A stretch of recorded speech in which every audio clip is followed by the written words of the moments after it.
My brother brought his girlfriend home for the first time, and Mom pulled her into the family photo. My wife of 10 years was asked to hold the camera. She smiled and took the picture. That night, she cried in the car for 40 minutes. I didn't go back for Christmas. My name's Thomas. I'm 34, and I need to tell you about the Christmas that broke something in me.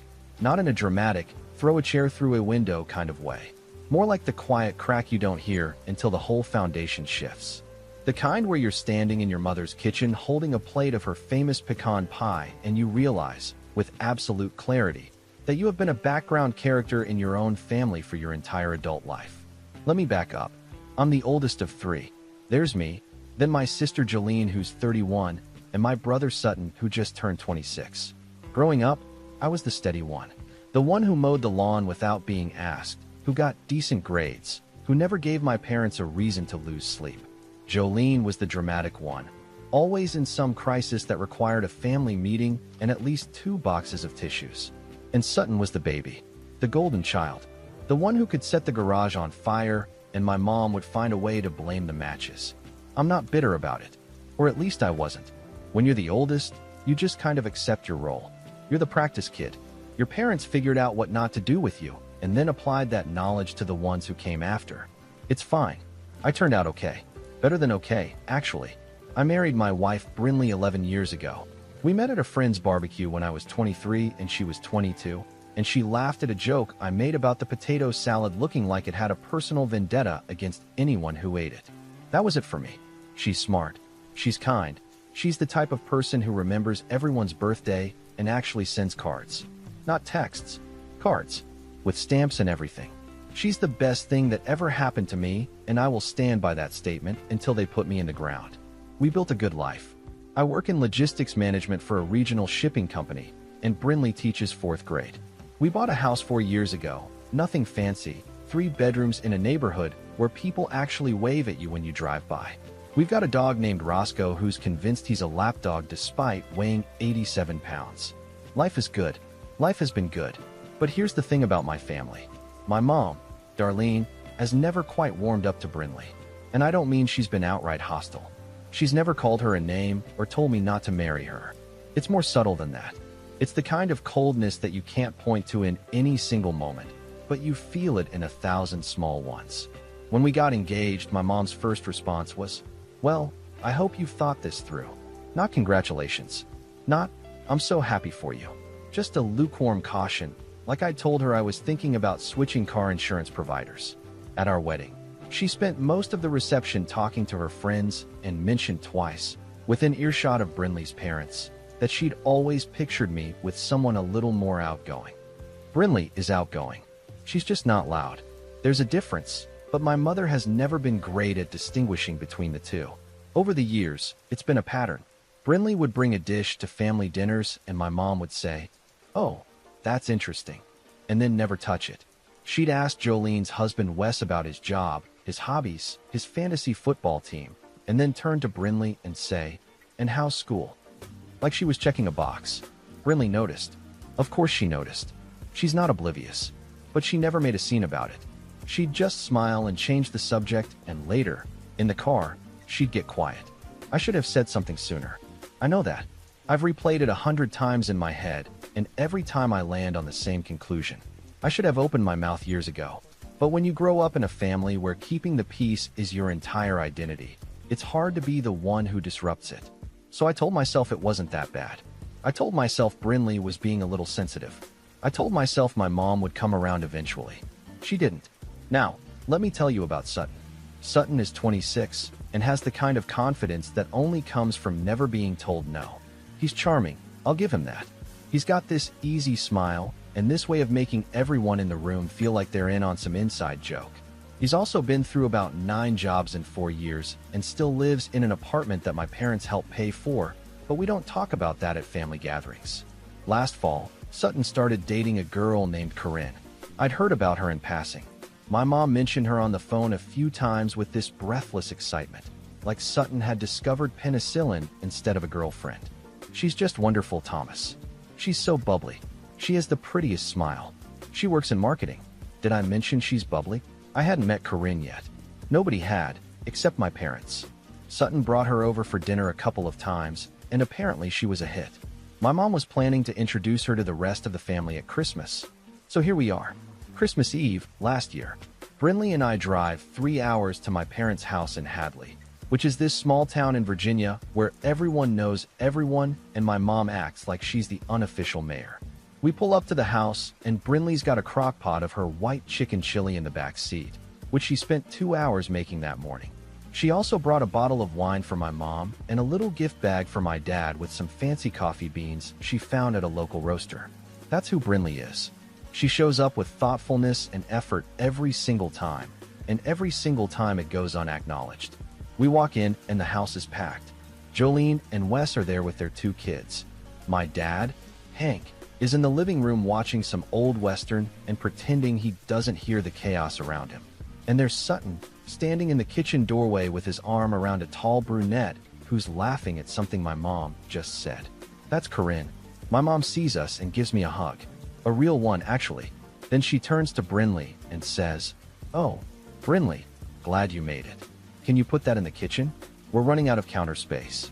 No hug. No Merry Christmas. Just an errand. Brinley smiled. She always smiles. She took the crock pot to the kitchen and started making room on the counter while my mom grabbed Corinne by the elbow and said, "Come here, sweetheart. I want you to meet Thomas." And look, Corinne seemed perfectly nice. She shook my hand, told me she'd heard so much about me, and complimented the house. She was polite and friendly, and I had absolutely no problem with her. What I had a problem with was the way my mother was treating her like she was the second coming while my wife was in the kitchen rearranging casserole dishes like hired help. But I didn't say anything. Because it was Christmas. Because I didn't want to make a scene. Because I'd spent 34 years not making scenes, and the muscle memory was hard to break. That was my first mistake. It would not be my last. Christmas Eve dinner was loud and warm, and exactly what you'd picture when you think of a big family gathering in a small Virginia town. My mom had gone all out. Turkey, ham, 3 kinds of potatoes, homemade rolls, the works. The table was set with her good china, and those cloth napkins she only breaks out twice a year. Brinley's white chicken chili was placed on the far end of the counter, behind a basket of rolls, where nobody could see it unless they were actively looking. I noticed. Brinley noticed. Neither of us said anything. During dinner, my mom sat Corinne right next to her. She kept touching Corinne's arm, refilling her glass, asking her questions about her job, her family, her favorite shows. She called her honey twice and sweetheart once, which might not sound like a big deal except that in 11 years I have never heard my mother use a term of endearment toward Brinley. Not once. Brinley sat across the table between me and Jolene's 5-year-old, who spent most of the meal asking her to cut his food and wipe his face. Brinley did it happily because that's who she is. She didn't expect acknowledgement, but I could see it on her face. That quiet acceptance that had settled in over the years, the kind that looks like contentment from the outside, but is actually just someone who stopped hoping for better. After dinner, Jolene suggested we do the family photo. This is a tradition. Every Christmas Eve, we gather in front of the fireplace and my mom arranges everyone like she's directing a period drama. She takes it very seriously. There's usually a good 20 minutes of scoot over and stand up straighter and Hank, for the love of God, smile like you mean it. Everyone started migrating to the living room. Brinley went to grab her cardigan from the guest room because she'd spilled gravy on her sweater, which she was slightly embarrassed about even though no one cared. I told her I'd save her a spot. My mom started arranging people. She put my dad in the center because he's the tallest. Jolene and Wes on one side with the kids in front. Me on the other side. And then she reached over, took Corinne by the hand, and pulled her in right next to Sutton. "Right here, sweetheart," she said. "You're part of the family now." Corinne looked a little surprised, but she smiled and went with it. Sutton put his arm around her. Everyone shuffled into place. Brinley came back from the guest room, cardigan on, and walked toward the group with that easy smile she always has, ready to squeeze in next to me. And my mom looked up and said, "Oh, Brinley, would you mind taking the picture? You always get such good angles. I want you to sit with that for a second." My wife, of 11 years. The woman who has shown up to every single family gathering, every holiday, every birthday. Who has sat through a decade of lukewarm acknowledgement and polite dismissal. Who drove 3 hours that morning with a crock pot in the back seat and a gift bag for a woman who who has never once gotten her a birthday present. My mom told her to hold the camera, and Corinne, Sutton's girlfriend of 4 months, was standing in the family photo like she'd been there since birth. Brinley didn't flinch. She didn't hesitate. She said, "Sure, of course," and she picked up my mom's phone and she took the picture. She took 3, actually, because the first one had Jolene blinking and the second one had my dad looking at the dog. She smiled the whole time. She even said, "That's a great one," when she handed the phone back. I stood there in that photo, next to a woman who had just been told she wasn't family, and I did nothing. I smiled for the camera. I put my arm around my brother's girlfriend who'd been given my wife's spot, and I smiled like everything was fine. It wasn't fine. Nothing about that moment was fine. But I didn't realize the full weight of what had just happened until later that night. The rest of the evening moved at that slow holiday pace. Dessert, coffee, Sutton telling some long story about a road trip that everyone laughed at. Corinne complimented my mom's pecan pie 4 times, which earned her approximately 1,000 bonus points in the Darlene scoring system. Brinley sat on the couch with Roscoe's head in her lap and talked quietly with Wes about some book they'd both read. She seemed fine. She seemed completely, totally fine. We left around 10, said our goodbyes, hugged everyone, told Corinne it was nice to meet her. My mom walked us to the door and said, "Drive safe, you too. Thomas, call me when you get home." She didn't say anything to Brinley. Not good night. Not Merry Christmas. Not thank you for the chili that was still sitting on the counter, untouched and cold. We got in the car. I started the engine, pulled out of the driveway, and onto the dark two-lane road that leads away from my parents' neighborhood. It was cold. The kind of December cold that makes the windshield fog up before the heat kicks in. We drove in silence for about 10 minutes. I figured Brinley was tired. She'd been up since 6, and she's not a night owl. I reached over to turn on the radio, and that's when I heard it. She was crying. Not loud, not dramatic. Just this quiet, steady stream of tears running down her face while she stared straight ahead at the road. Her hands were folded in her lap, and her jaw was tight, and she was just crying like she'd been holding it in for hours. Which she had. I pulled over. We were on some back road outside of Hadley.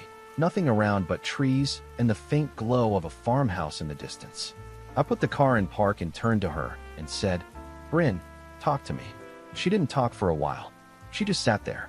And then she said, very quietly, "I'm never going to be enough for her, am I?" I didn't have an answer because the honest answer was no. The honest answer was that my mother had made up her mind about Brinley a long time ago, and nothing, no amount of chicken chili or coffee beans or good angles on family photos, was going to change that. Brinley wiped her face and took a breath and said, "I've been with you for 11 years. I've been at every Thanksgiving, every Easter, every birthday party. I've sent her flowers on Mother's Day. I've helped her clean up after every single gathering. I've never once complained." And tonight she pulled a girl she's known for 4 months into the family photo and asked me to hold the camera. She wasn't yelling. She wasn't even angry. That was the worst part. She was just hurt. Deeply, fundamentally hurt in a way that no amount of reassurance was going to fix.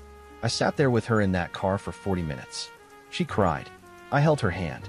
I told her I was sorry, which felt pathetically inadequate. I told her my mom was wrong, which was true but useless. I told her she was my family, my real family, and that no photo could change that. But even as I said it, I knew something had shifted. Not between us. Between me and the version of myself who'd spent 34 years keeping the peace. That version of me sat in my mother's living room and smiled for a photo while his wife was treated like the hired help.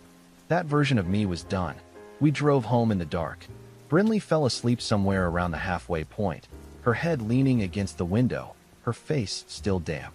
I drove the rest of the way in silence, gripping the steering wheel, replaying every moment of that evening in my head with a clarity that felt like staring into a spotlight. By the time I pulled into our driveway, I'd made a decision. We were not going back for Christmas. Not this year. Not until something changed. And I didn't mean Brinley. I meant me. The fallout from that Christmas started about 72 hours later, which is roughly how long it takes my family to realize someone hasn't called to say thank you for the leftovers. My mom called me on December 27th. I was sitting in my home office going through work emails, and I let it ring 4 times before I picked up. She opened with her usual, "Just checking in. Wanted to make sure you two got home safe," which she'd already confirmed by text 2 days earlier. So I knew this was the preamble. I told her we got home fine. She asked about Roscoe.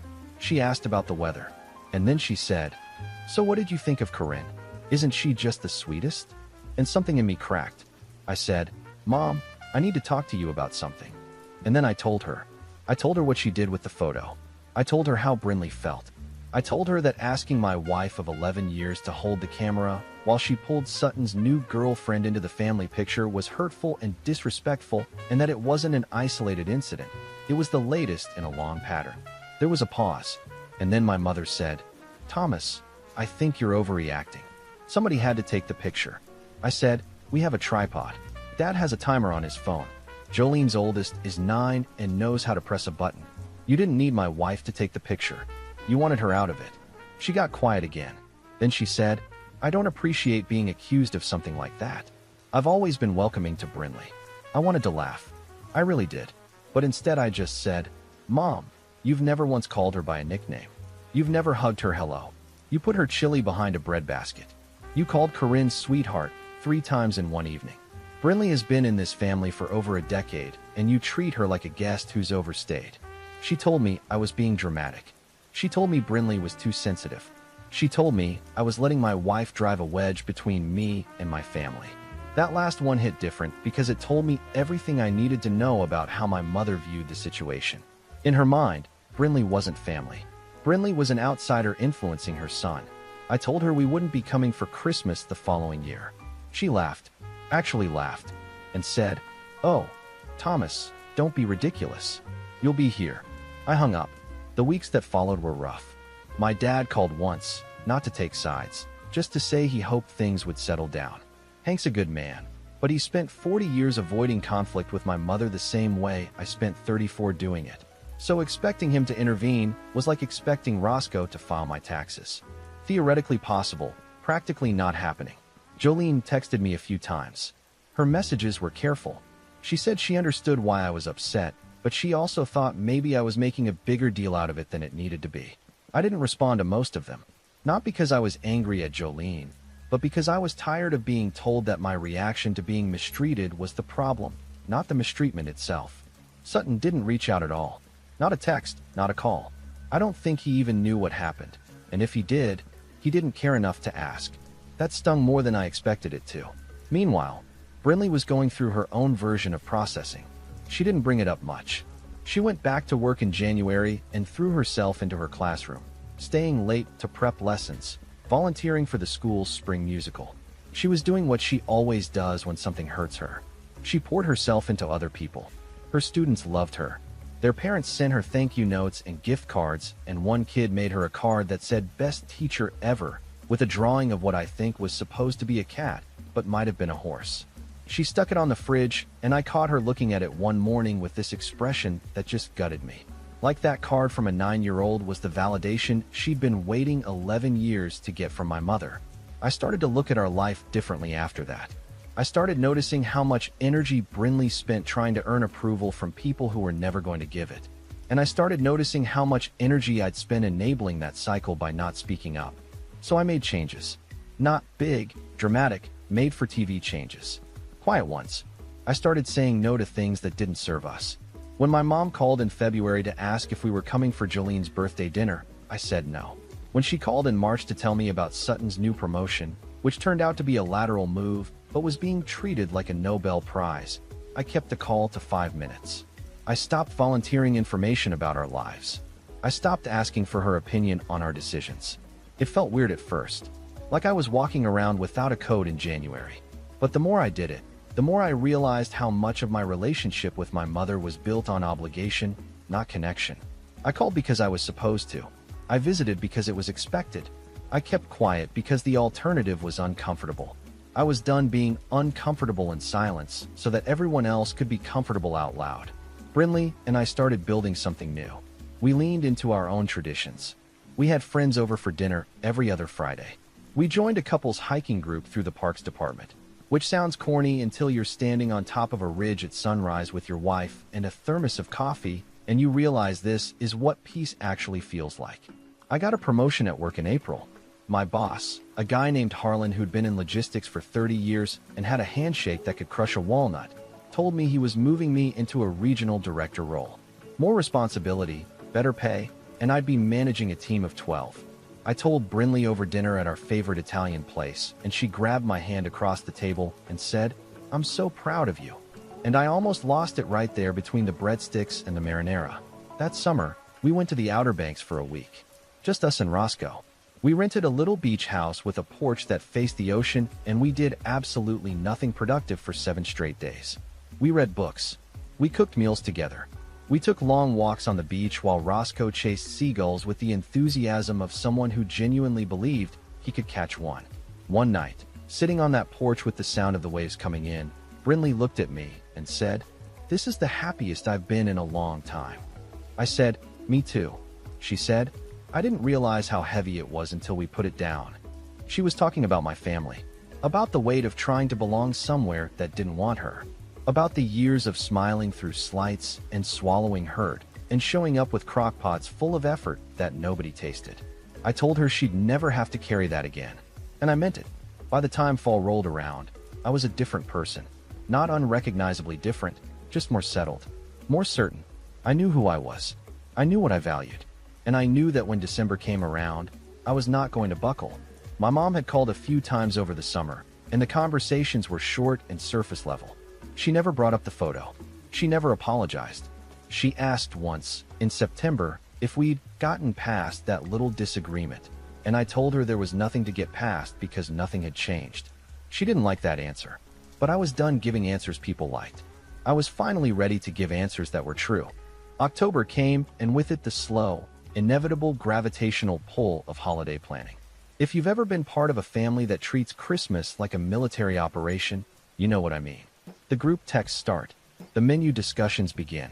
Someone asks who's bringing the cranberry sauce, and suddenly there are 14 messages about whether it should be homemade or canned, and you remember why you muted the chat in February. My mom started early that year. She sent out a group text to me, Jolene, and Sutton on October 15th. I remember the date because it was a Tuesday and I was sitting in a regional directors meeting when my phone buzzed 6 times in a row.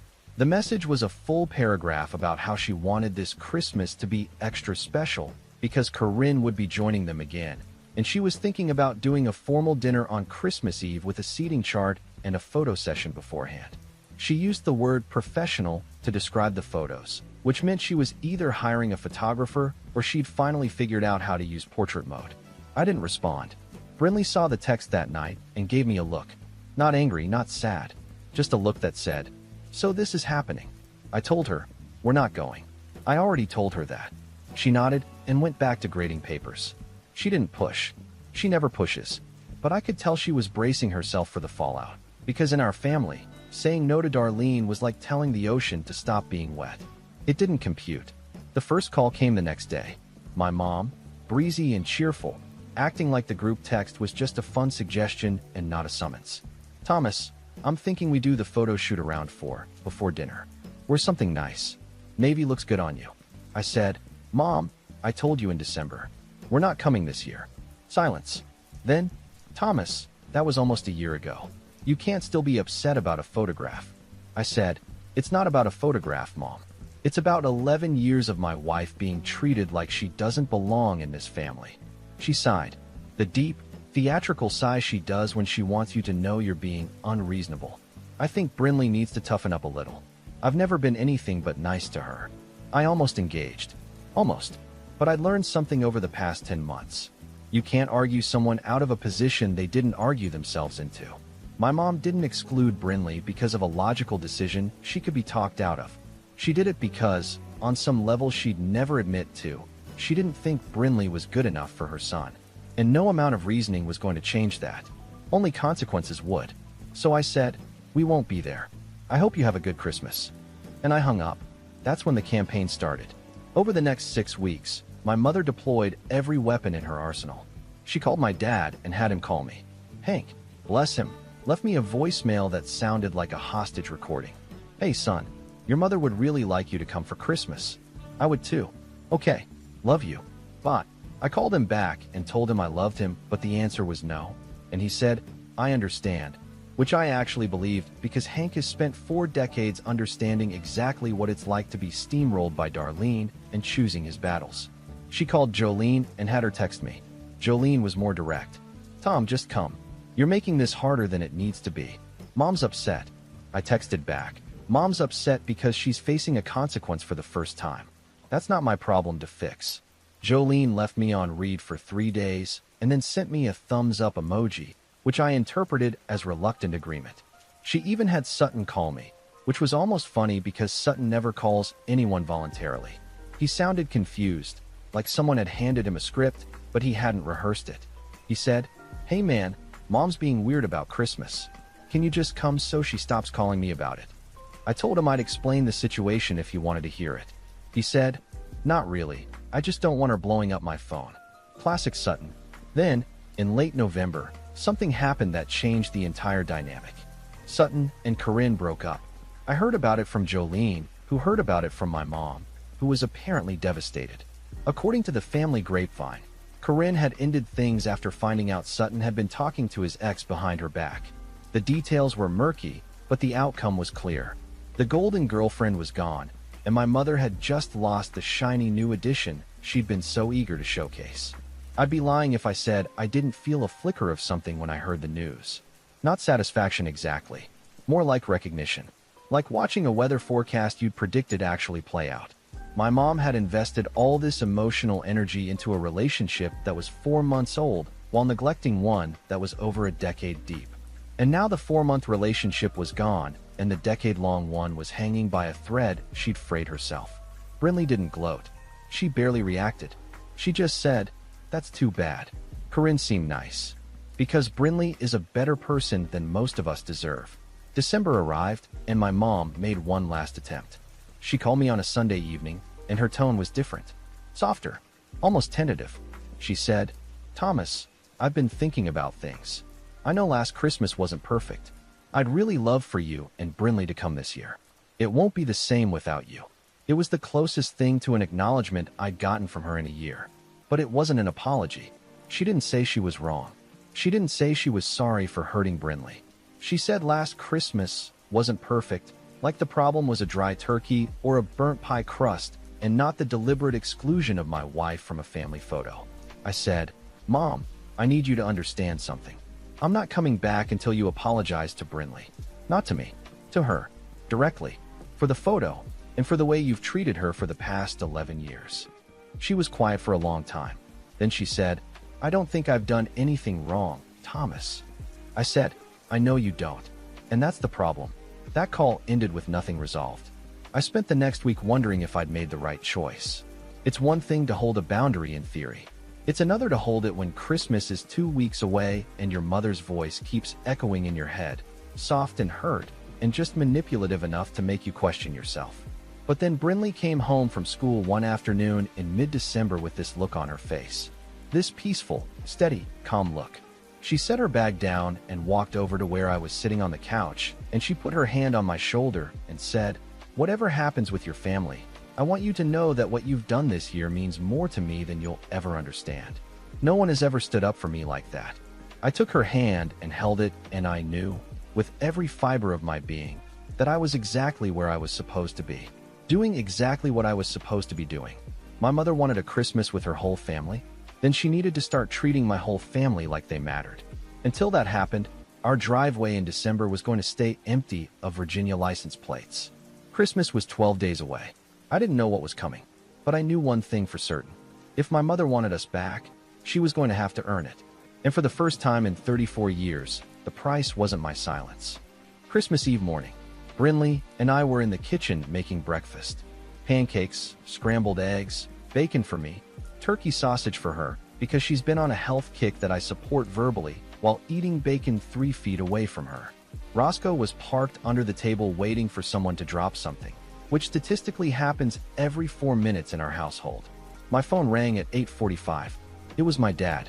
Hank doesn't call early unless something's wrong or unless he needs help programming the DVR.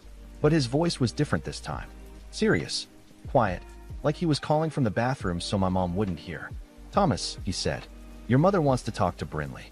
I set my fork down. "About what?" "She wants to apologize." I talked to her last night. We had a long conversation. The longest we've had in years, honestly. I told her some things she didn't want to hear, and she cried, and then she got mad, and then she cried again, and then this morning she came downstairs and told me she wanted to call Brinley. I looked at Brinley across the table. She was watching me with that careful expression she gets when she knows something important is happening but doesn't want to influence it. I said, "Dad, if she's doing this just to get us to come for Christmas, I don't want to put Brinley through that." Hank was quiet for a beat. Then he said, "I don't think it's about Christmas anymore, son.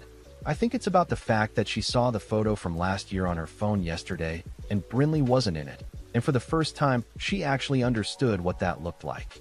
I told him I'd talk to Brinley and call him back. I put the phone down and told Brinley everything. She listened without interrupting. When I finished, she was quiet for a moment, and then she said, "If she wants to call, I'll listen. But I'm not going to pretend everything is fine." I called my dad back and told him Brinley would take the call. 20 minutes later, my mom called Brinley's phone directly. I could only hear Brinley's side of the conversation. She took it in the living room, sitting on the couch with Roscoe's head on her lap, which is her comfort position for difficult moments. The call lasted almost 40 minutes. When Brinley came back to the kitchen, her eyes were red, but she wasn't sad. She looked, and I'm searching for the right word here, she looked relieved. She said, "Your mom apologized. Actually apologized. She said she's been unfair to me for years, and she didn't fully realize it until you stopped coming around, and she had to sit with the silence. She said seeing Corinne in the photo and not me made her feel sick when she looked at it again. She said she knows sorry isn't enough, but she wants to start trying." I asked Brinley how she felt about it. She took a breath and said, "I think she meant it. I don't think everything is magically fixed, but I think she meant it." I asked her if she wanted to go to Hadley for Christmas. She looked at me for a long time, and then she said, "I want to go, but only if you want to." I thought about it. Going back felt like a risk, but not going back felt like holding a grudge, and that wasn't who I wanted to be either. I said, "Let's go, but we're leaving the second anything feels wrong." She smiled. A real smile. The first one I'd seen in connection with my family in over a year. We drove to Hadley that afternoon. 3 hours, same road, same bare winter trees. But it felt different. I wasn't bracing for impact.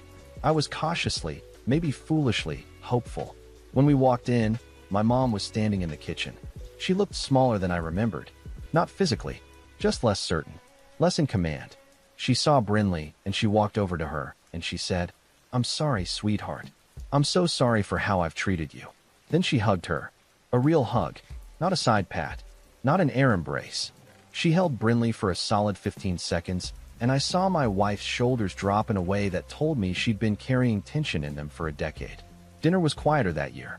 Fewer people. No Corinne. Sutton was there, a little subdued, but he actually talked to Brinley for the first time in memory, asking her about her class and her students and the spring musical she was directing. It wasn't deep conversation, but it was something. It was a start. When it came time for the family photo, my mom set up the tripod. She arranged everyone in front of the fireplace like she always does, fussing over positions and angles. And then she looked at Brinley and said, "Get in here, right next to Thomas." Brinley stepped in beside me. I put my arm around her. My mom stood on the other side, next to my dad, and she reached over and put her hand on Brinley's shoulder. The timer went off. The photo was taken, and this time my wife was in it. Later that evening, after dessert and coffee and Jolene's kids falling asleep on the couch in a pile of wrapping paper, my mom pulled me aside in the hallway. She had a glass of wine in her hand, and that look she gets when she's about to say something she's been rehearsing. "Thomas," she said, "I need you to know something. I was wrong. Not just about the photo. About all of it. I've been so focused on the idea of what I wanted for you that I never bothered to see what you actually have. And what you have is a woman who loves you more than I've ever seen anyone love someone. I was too stubborn to appreciate that. And I'm sorry it took your father sitting me down and reading me the riot act for me to see it." I almost made a joke. Almost said something about how Dad finally found his voice after 40 years. But the moment was too real for that. So I just said, "Thank you, Mom. That means a lot." She patted my arm and said, "Your wife's chicken chili is actually really good, by the way. I had 3 bowls." I did laugh at that. I laughed hard enough that Brinley poked her head around the corner and asked what was so funny, and my mom said, I was telling your husband that I owe you about 11 years worth of compliments on your cooking, and I'm starting tonight. We drove home the next morning. Christmas Day. The sun was out, which felt almost too on the nose, like the universe was being heavy-handed with its symbolism. Brinley was in the passenger seat, this time with her feet up on the dashboard, which she only does when she's completely relaxed. About an hour into the drive, she turned to me and said, "Thank you for not giving in." I said, "Thank you for being patient while I figured out how." She reached over and held my hand on the center console. Roscoe was snoring in the back seat. The road stretched out ahead of us, clear and straight and wide open. That was last Christmas. Things aren't perfect with my mom. They probably never will be. She still says the wrong things sometimes. But she's trying. She calls Brinley on her birthday now. She sent her flowers for Teacher Appreciation Week. She used the word daughter in a Facebook post last month, and Brinley showed it to me with this expression that was somewhere between touched and amused, like she couldn't quite believe it was real. I look at that Christmas photo sometimes, the one from last year, the real one, the one with Brinley standing next to me, my arm around her, my mom's hand on her shoulder. Everyone's smiling. Not the performative, please just take the picture kind of smiling. The real kind. The kind that happens when people finally see each other clearly. And next to it on the mantle, I keep one more thing. A card from one of Brinley's students. The one with the drawing that might be a cat or a horse. She's had it on the fridge for months, but I framed it. Because that card represents something important. It's proof that the people who truly see Brinley, who truly appreciate her, have always been there. It just took my family a little longer to join them. We're already planning this year's Christmas. Brinley's making the white chicken chili again. And this time, I'm putting it right in the center of the table.